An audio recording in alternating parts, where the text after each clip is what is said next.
যেটা শেষ ওটা শেষ। তোমার ব্যাগ কই? তোমার ব্যাগ কই? ও এখানে তো আসলে বহুত বড় টেবিল দিছে। আম্মুকে খাওয়াই দিব? না।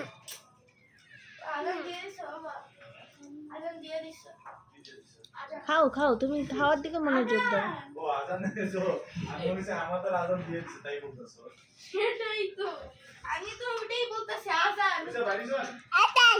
আমি তো রেডি দাঁড়ায় আছি তো আপনার লাগি। এই এই এই কি খাও? ভাত। ঘর ভাত।